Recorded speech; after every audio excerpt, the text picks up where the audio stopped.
নমস্কার বন্ধুরা, welcome back to my channel পুতুল জানা সিম্পল ব্লগের পক্ষ থেকে সবাইকে স্বাগত। আজকে এসে গেছি আরও একটা নতুন রেসিপির সাথে। আজকের রেসিপি লাউ পাতার রোল বা পকোড়া। লাউ পাতা তো তোমরা অনেক রকমভাবেই রান্না করে খেয়েছো, একবার এইভাবে বাড়িতে বানিয়ে দেখো। ছোট থেকে বড় সবাই খুব পছন্দ করবে, আর যারা শাক খেতে ভালোবাসো না তারাও খুব ভালোবেসে খাবে।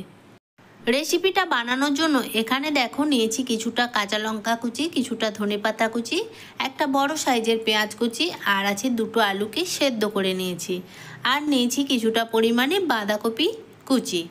এখন আমি আলুটাকে একটা গ্রেটার দিয়ে গ্রেট করে নেব। তোমরা চাইলে আলুগুলোকে হাত দিয়েও মেখে নিতে পারো। তো আলুগুলোকে এমনভাবে মাখবে যেন আলুর মধ্যে দলা না থাকে, তাহলে কিন্তু পুরটা ভালো লাগবে না।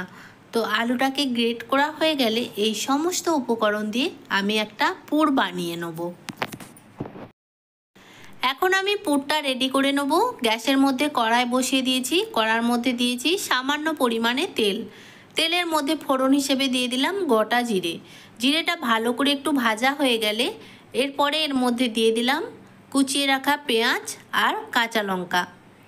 পেঁয়াজ আর কাঁচা লঙ্কাটা হালকা একটু ভাজা ভাজা হয়ে গেলে এর মধ্যে দিয়ে দিতে হবে আগে থেকে কুচিয়ে রাখা বাঁধাকপি।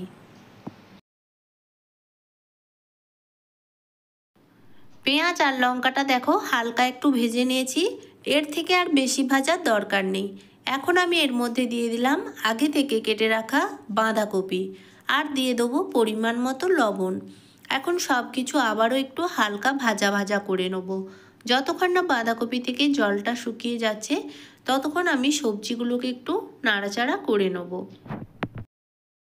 বাঁধাকপিগুলো দেখো নাড়তে নাড়তেই কত সুন্দর সেদ্ধ হয়ে গেছে, আর বাঁধাকপির মধ্যে যে এক্সট্রা পানিটা ছিল ওটাও শুকিয়ে গেছে।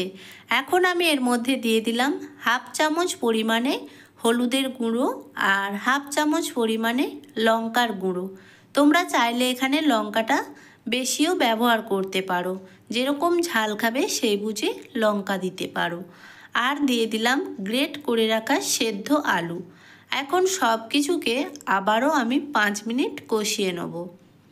তারপরে এর মধ্যে কিছু গুঁড়ো মশলা অ্যাড করব।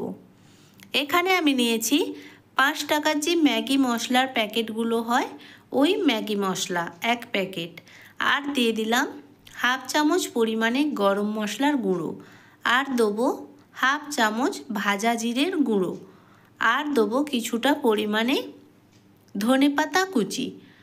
তারপরে সব কিছুকে খুব ভালো করে মিক্স করে নিলে পুরটা কিন্তু একেবারেই রেডি।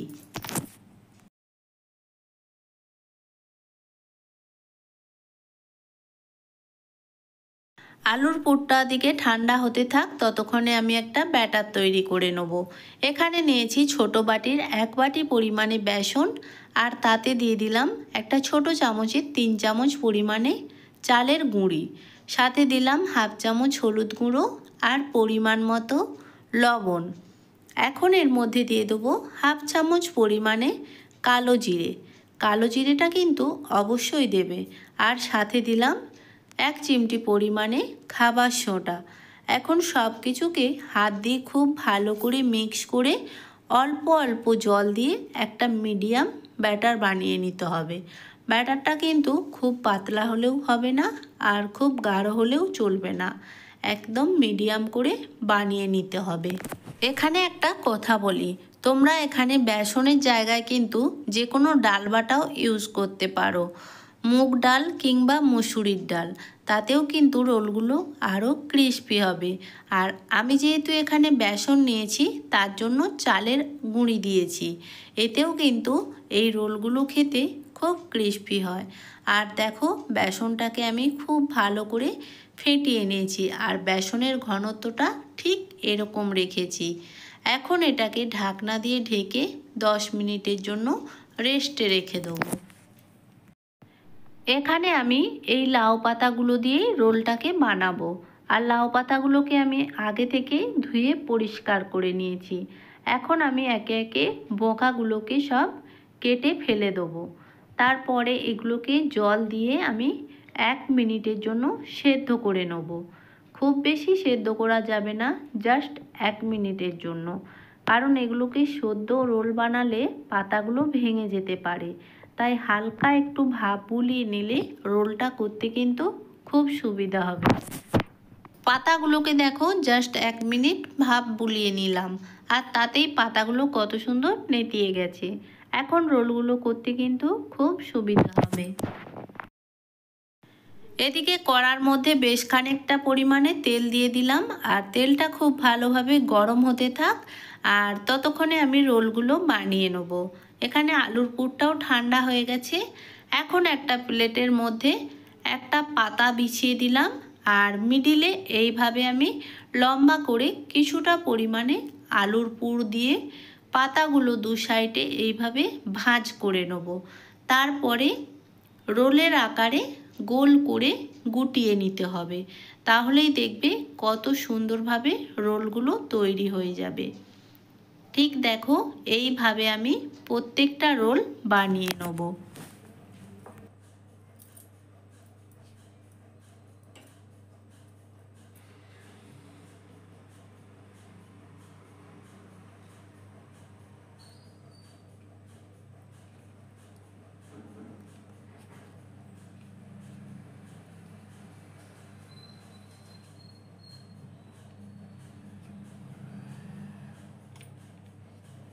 এখানে আমি সব পাতাগুলো দিয়েই রোল বানিয়ে নিয়েছি, আর দেখো দেখতে কতটা সুন্দর লাগছে। এখন আমি এগুলোকে তেলের মধ্যে ভেজে নেব।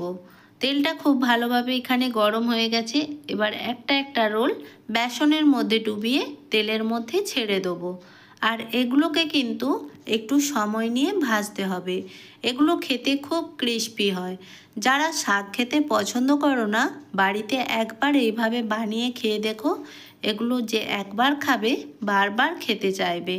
আর এগুলো কিন্তু বাচ্চা থেকে বড়রা সবাই খুব ভালোবেসে খাবে। বৃষ্টির দিনে কিংবা সন্ধেবেলা চায়ের সাথে এরকম একটা স্ন্যাক্স থাকলে আর কিছুই লাগবে না। তো এগুলো দেখো খুব ভালো করে আমি ভেজে নিয়েছি, আর এখন এগুলোকে আমি উঠিয়ে নেব। আর বাকি যে রোলগুলো আছে সেগুলো আমি এই সেমভাবে ভেজে নেব। আর আমার রেসিপিটা তোমাদের কেমন লাগলো অবশ্যই কিন্তু কমেন্টের মাধ্যমে জানাবে। আমার রেসিপি ভালো লেগে থাকলে প্লিজ একটা লাইক, কমেন্ট আর বেশি বেশি করে শেয়ার করে দিও। আমার চ্যানেলে নতুন বন্ধুরা প্লিজ আমার চ্যানেলটাকে সাবস্ক্রাইব করে পাশে থাকা বেল আইকনটি ক্লিক করে দিও, যাতে সবার আগে আমার ভিডিও তোমাদের কাছে পৌঁছে যায়। তো আজকের মতো এখানেই টাটা, সবাই ভালো থেকো, সুস্থ থেকো।